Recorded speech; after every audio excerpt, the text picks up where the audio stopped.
Channel में विज्ञापन व न्यूज हेतु संपर्क करें।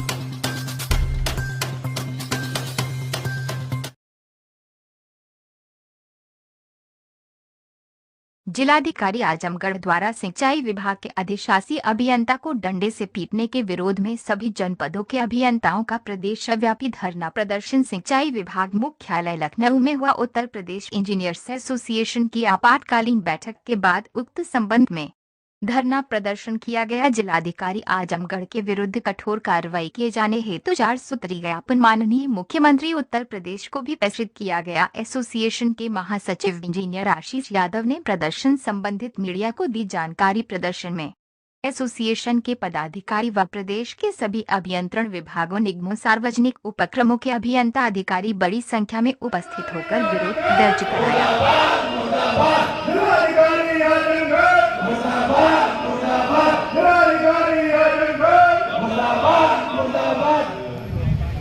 तीसरी जो बात है साथियों, इस देश में हम पहले जो है नागरिक हैं, जो है इस देश में इस भारत का जो रूल है, कानून है, वो जो है लॉ से चलता है।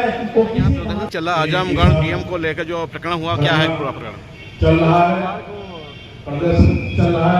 आजमगढ़ द्वारा ने अपने मंच पर बैठे हुए हमारे वरिष्ठ साथियों, हमारे सामने बैठे हुए विरोध में हमारे हो रहा है और साथियों, जिले के 75 जिलों में घटना हुई है। अभियंत्रण विभाग के समस्त अभियंता, ये कोई पहली नहीं घटना है, और दुर्भाग्यपूर्ण है। इससे पहले भी बहुत सारी घटनाएं हुई है जारी करे कैसे, और हमें लगता है कि रोज कोई घटना हो रही है। बिजनेस जो सरकार का है वो करेगी, लेकिन जो है क्योंकि जिले में जो समन्वय किसी डीएम के द्वारा स्थापित किया गया है, जो पद बना हुआ जहाँ तक मुझे मालूम है कि लाठी से मारने की जो बात है, घोर निंदा ये पहली बार हुई है। आगे क्या रहेगा? आगे देखिए, अभी ये धरना प्रदेश डांट और फटकार तो मैंने सुना है, लिखना पढ़ना तो मैंने सुना है, इस पे लेकिन जिस तरह से इसीलिए ऐसे तानाशाही अधिकारियों का दिमाग ठीक करना बहुत ज़रूरी है। Be the change that you want to be. हम सब बौद्धिक वर्ग से आते हैं, हमें आवश्यकता है कि ऐसे जो तानाशाही करें उनके खिलाफ आवाज़ उठाएं।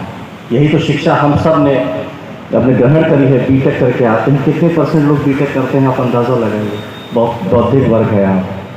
बस आपको ज़रूरी है कि एसी से बाहर निकल के इस पसीने में बैठने की आदत डालें। अगर हम सब एकजुट रहेंगे तो मैं समझता हूँ कि ये हम सब के लिए आगे एक निर्णायक सिद्ध होगा। मैं आपको ये आश्वासन देता हूँ कि मेरी सरकार से जो लॉन्ग टर्म मांग है, आपको बताऊँ 26/11 का जो आतंकवादी हमला हुआ है, पहलगाम भी हुआ है।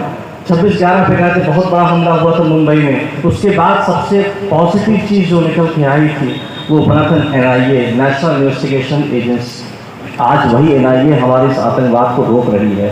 तो मैं समझता हूँ कि जो ये ज़िले स्तर पर जो आतंकवाद फैलाया जा रहा है इन जिलाधिकारियों के द्वारा, इसको रोकने के लिए हमें भी अपने तरफ से एकजुट डिस्ट्रिक्ट सेल बनाने पड़ेंगे कि हम ऐसे इससे कि भाई गीता बैठ रख के कसम खा सकता हूँ, अपने बच्चों की कसम खा सकता हूँ कि जो है सच। शाम को 5 बजे से मुख्य सचिव साहब की डीसी थी। 13 तारीख शाम को 5 बजे से मुख्य सचिव साहब की डीसी थी। तो 4:45 बजे करीब मेरे पास डीएम साहब का फ़ोन आता है कि एक्शन साहब आपसे जो सूची मांगी थी उसका क्या हुआ।